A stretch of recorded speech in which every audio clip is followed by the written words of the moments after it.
This program is made possible through the generous underwriting grants of the North County Times, serving all of North County with complete local daily news coverage and internet services.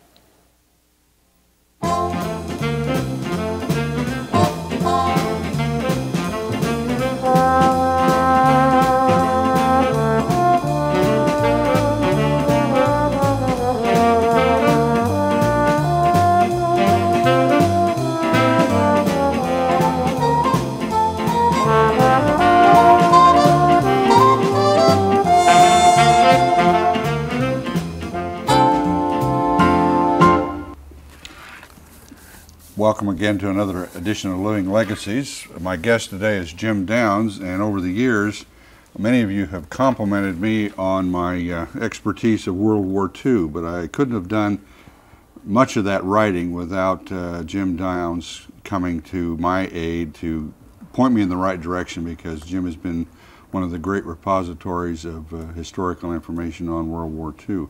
Jim, welcome to the show. Thank you. Good to be here. You were born in Long Beach? Long Beach. Seaside Hospital. It's now a rest home, so I've gone full circle. They're waiting for me to come back. Well, soon after you were born, you ended up in North County. The Depression, you know, I was a child of the Depression, and my father was losing his property and his business in Long Beach, and luckily was able to trade his equity, and my mother and he were able to trade the equity into property, and they got 26 acres down here free and clear. It was, the property taxes were like $26 a year or $30 a year. It was, what did your dad do? he had a garage, Downs Garage, but there was still a lot of work to do, but no one could pay him in cash. So he was getting paid in vegetables and jewelry and things like that, but tough to cash those things at the bank. My dad, who grew up during the Depression like you, he said that there was always plenty to eat. His dad was a butcher. Oh, really? He said there was always plenty to eat, but there was never any money. That's right. And that was one of the big problems. What, you moved to Oceanside then? I was 1 year old, and ultimately we then moved on the acreage that he had. My dad bought a barn and reconstructed it on the house, and we actually, for about, I don't know, 6 months or so, we lived in the barn. My parents put the carpet down on the dirt, and I vaguely remember that as a little boy. But of course my mother was horrified, but in those days you did what you had to do. Now you moved on to Cardiff when? Then in 1940 my father was employed by San Diego County as a park caretaker, and we moved to Cardiff, and so I lived there and attended school at the old Cullen School in Cardiff, which later became the Ada Harris School, which they're now trying to rename. And then I went to San Diego High School. And later on, I came back to Oceanside because we still had the property. Well, this is a picture of you. That looks like you were about 10 years old then? 11. 11, and just turned 11. Now the viewers will see this on their screen. But you're fishing where? Lake Henshaw. Notice I'm barefooted and looking kind of.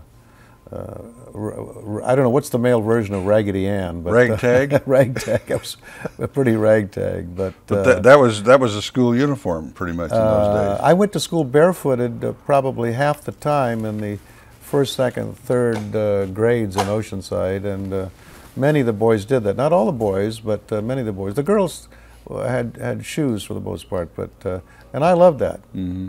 Now you went to high school at San Diego High. San Diego High School, class of 1948. Mm-hmm. What did you like in school? What was your? Well, I was involved in athletics and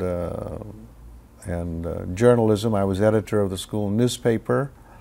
I worked on the school yearbook, and I did, you know, all the normal thing. I was in the band for a while. I played the saxophone badly. Mm-hmm. And, now you mentioned that you were a pole vaulter for the. Oh, on the track team. I played football, basketball, baseball, track, and tennis. But I was a pole vaulter. Mm-hmm. Where did you go to college? Well, I wanted to major in journalism, so I went to the University of Missouri as a freshman, but the non-residence fee was so high I couldn't go back, and the next year I went to UCLA for a while, and I was kind of lonely to come home, and so I could take the same classes at Costa, which then was Oceanside Carlsbad Community College.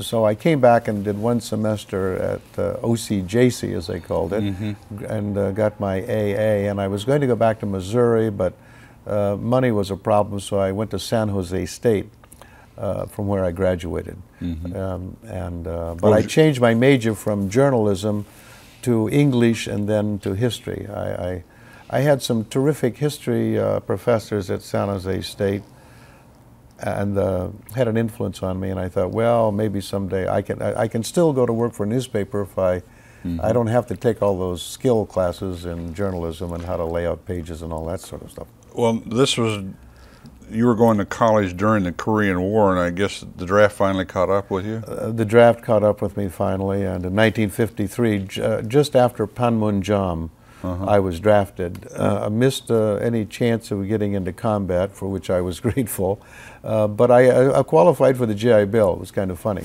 Now this is the way you looked about the time you graduated? That's my Oceanside Oceanside Carlsbad JC picture in the yearbook. Now, what did you do in the Army? In the Army, I anticipated I was going to spend 2 years as an infantryman, or maybe if I was lucky I would become a clerk typist, but I was picked with some other men to go to a special Army counterintelligence school in Baltimore, Maryland, Fort Holabird. They since have moved that base to Fort Huachuca, Arizona, and they still have counterintelligence corps. They've changed it somewhat, but well, having a degree might have had something to do with it. It had a lot to do with it. You had to have they took only college graduates, and you had to score well on the AGCT test, Army Group Classification test. And so it was interesting because my fellow students in the basic class there were from Harvard and Yale and Columbia and Stanford. They were from all over the United States. It was a very interesting group. One of the men I worked with became the executive VP of Armor Meats later. Cruz Reynoso, who became a Supreme Court Justice in California, now a law school professor at UCLA. We worked together. Richard Murphy, I trained to replace me. No one knows that name, but you see him on TV all the time. He later became Assistant Secretary of State for Mideastern Affairs. Oh, yeah. And I always said he had big shoes to fill, but I trained him to replace me, and he did well for himself. Well, now you ended up, you spent some time in Germany.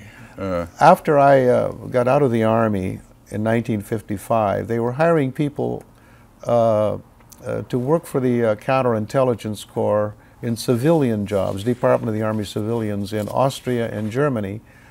So I went to Germany, where I went through a language school and learned German after a fashion, and then was an investigator doing background investigations on people from behind the Iron Curtain who had fled west and were living in refugee camps and wherever.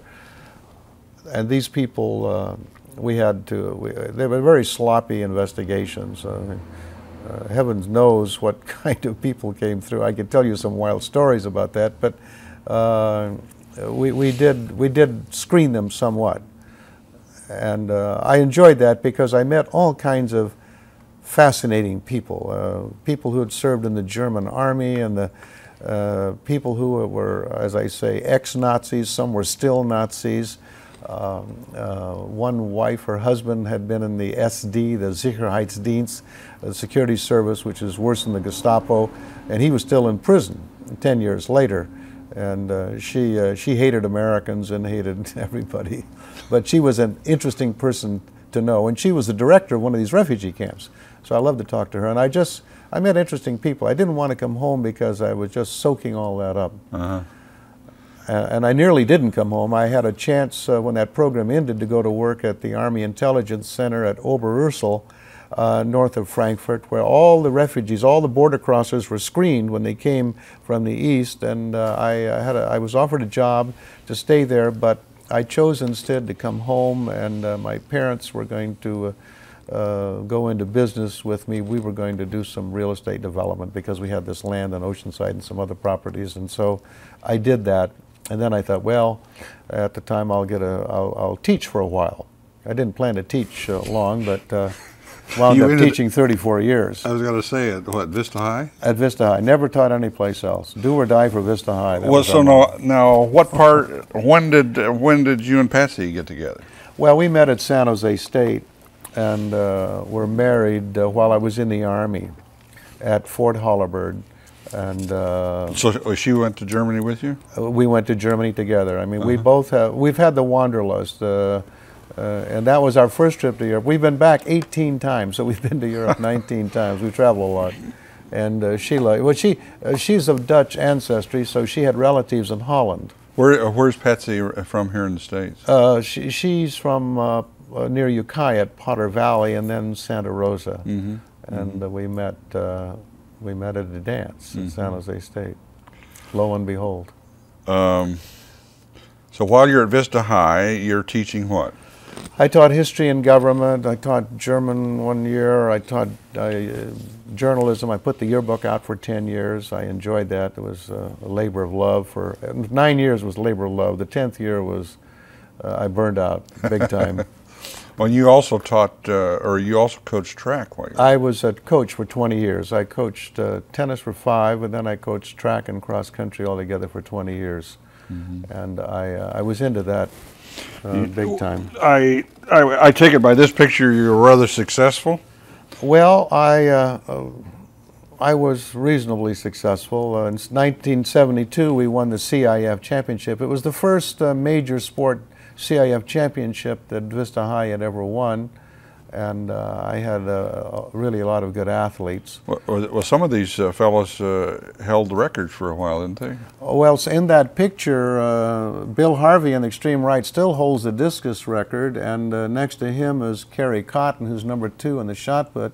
Al McClure, the African-American there, who's now coaching at Vista High School, he still holds the triple jump record, and also is one of the high jump 6'7", and one of the good high jumpers. And Humberto Barajas there was, I think, the 4th best miler. I had a lot of good milers. I had a 4:10 miler.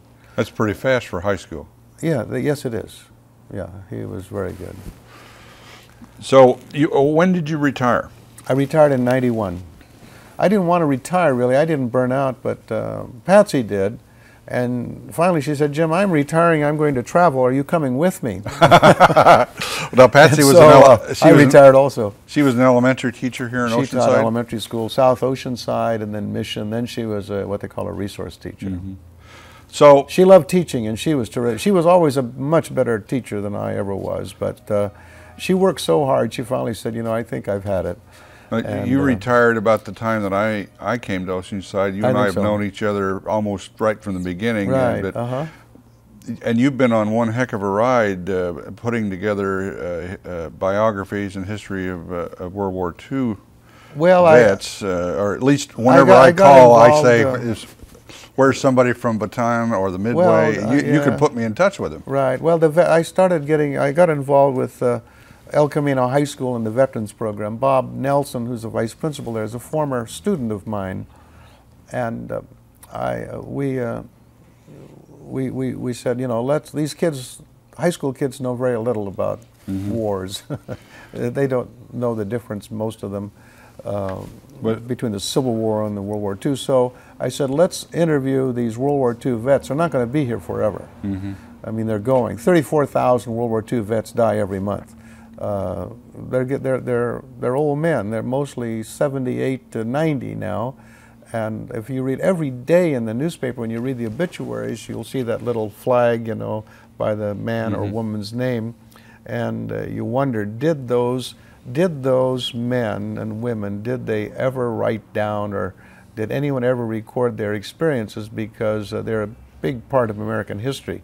So what I've encouraged a lot of men to do their memoirs, and some are doing them in various forms, and I think that's really important. But it's also important for these high school kids, in my opinion, to hear these people. I mean, they're incredible people out there. Well, for those who don't know, the program that you started at El Camino High has been mirrored in several other high schools, Rancho Buena Vista High and Vista and a few others, and I think it's a wonderful program. But one of the things that I wanted to talk about during this interview was your book that you just published, and Yes. Tell us about that. It's about an OSS, which is the Office of Strategic Services, the forerunner of the CIA, and it's the story of a group of men and two women who wind up in Czechoslovakia, or as it was then and is now called Slovakia, the eastern half. And it was a disaster, badly planned, badly organized. When was this? This was 1944. There was an uprising going on in Slovakia. They had been sort of a satellite of the Germans, but they were not comfortable with that, and so they broke away and they staged an uprising, which was supported by the Soviets. And so the Americans wanted to get involved. Bill Donovan foresaw the Cold War coming, and he wanted to get agents in there. And so Bill Donovan is known as Wild Bill. The General Donovan, Wild Bill, head of the OSS. And so they inserted these men in there. The leader, Holt Green, was a millionaire textile manufacturer in the civilian life from Charleston, South Carolina. The deputy commander was Jim Gall, a PhD in archaeology from Harvard, and just outstanding people. They were just terrific people. And these were guys going behind the lines. They went behind the line. They were flown in behind German lines on B-17s and landed on a grass field. I've told that to some people who were World War II flyers, and they look at me like I'm nuts. They've never heard of that. Well, you may not have heard of it, but we have pictures of it. We have pictures of these B-17s sitting on a crude landing field, engines running as they unload the men and unload the supplies, and then they were rounding up American airmen who had been shot down. And one of these airmen lives in Vista, Jack Kellogg. Another one lives in Carlsbad, Charlie Muller. And one of the B-17 pilots, Jack Gorman, a retired brigadier general, who flew one of those B-17s, he lives in Rancho Bernardo. And so there's some local people involved here, and I was able to find these people. Well, without giving away the meat of your book, which I've started and I find it very fascinating, and of course you start out talking about Jack Kellogg of Vista, Yes. as a good friend of both of us. Yes. Tell us about Joe Morton. Joe Morton was an Associated Press correspondent, and he was an aggressive reporter. And he had accompanied the OSS into Bucharest and also into Yugoslavia, where there were a lot of operations going on. And when he heard about the flight going into Slovakia, he conned his way along. They never should have let him go, but he went and he got trapped. And so when the Germans counterattacked and crushed the uprising, the Slovak army began to operate as partisan units, and these Americans fled into the Tatra Mountains, which is part of the Carpathian system. And it was really tough because it was the worst winter in 50 years. And they suffered frostbite. They had inadequate food supplies. This is the same system that trapped the Bastogne and the Battle of the Bulge. I mean, the same winter. Same winter. winter. It was a very bad winter. And so Joe Morton was with them, and he was an outstanding individual. Well, when they were finally captured, Heinrich Himmler himself ordered all the prisoners taken to Mauthausen concentration camp, which is in Linz, Austria, west of Vienna. And here they were questioned vigorously and with torture by Gestapo units sent down from Berlin. And then they were all shot individually. Well, this was unusual for a correspondent to be. He was the only American correspondent captured and executed. And so it's a big deal in the Associated Press, and the Associated Press has been cooperating with me, and as I told you earlier before the program, I'm expecting around June 1st the Associated Press to review the book and send it out to papers, and so I'm quite happy about that. Well, I can imagine. I can imagine. But tell me about this picture. Well, we took 2 trips to Slovakia, and this picture is a group of people actually standing at the point where most of the OSS men were captured in a hunter's shack on a mountainside, and this shows some members of the American embassy, from Bratislava and the United States military attaché. This was to commemorate. This was every year they celebrate this event. And the Slovaks are very grateful. But during the communist period, the communists did not advertise the fact that the Americans and the British were involved in the uprising. That was pretty much a secret. And so starting in in the early 90s, they began to publicize the fact that yes, the Americans were involved, not in any big way, but they did make a contribution, and furthermore, Americans lost their lives. And one of the Americans who lost their lives there, Joe Horvath, was born in that village. And he immigrated to Cleveland with his family as a little boy, and when the war started, the OSS, you see, got all these volunteers who were hyphenated Americans, Slovak Americans, Italian Americans, and so he went back to his homeland as an agent. And the irony was he was captured there and paraded through town, sent off and executed. And he was an outstanding individual. Tell me about this picture. This is a picture of some American airmen.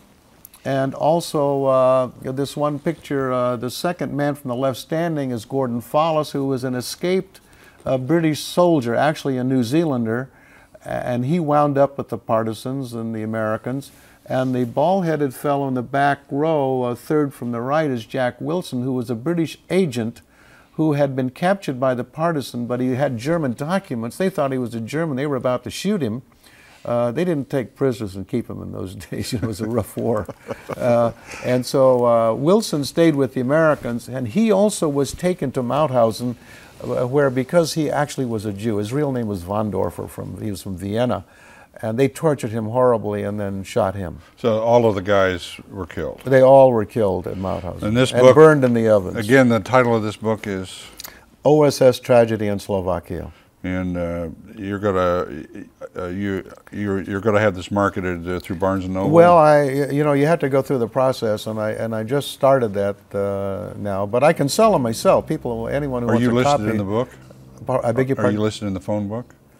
Oh yes. Anyone who wants to call me, and I live on Crestridge, I'll be happy to sell them. Now, why don't you live in? I noticed Down Street is right down the street from you. Well, Down Street is at the bottom of the hill. And you're up. And we're up on the top, so we happen to be on Crestridge. This is on Fire Mountain. In Fire Mountain, and it's named after your family. Down Street. Right. Well, that's part of the old Downs farm, and when they reconfigured California Street, they had to change the name. And Al Rudin, at that time, was the city engineer, and he didn't even talk to us. He just named. He was an old friend of the family. He just called it Down Street, and we didn't know it was going to be Down Street till we saw the street signs going on. And I suppose he's the one who's responsible for the street around the corner called Ups? No, actually, subdividers, when they did that subdivision up there, the subdividers, picked their own names. They named streets after their children and all that. But of course, a play on words, ups and downs. Jim, thank you very much for coming in and sharing your life with us. Being here. I highly recommend this book that Jim has just written. I am reading it myself. It's quite lengthy and quite in-depth. I'll have a little quiz in a couple of weeks there for you. Okay. This is Tom Morrow, and thank you for joining us here on Living Legacies. We'll see you again next time. This program is made possible through the generous underwriting grants of the North County Times, serving all of North County with complete local daily news coverage and internet services.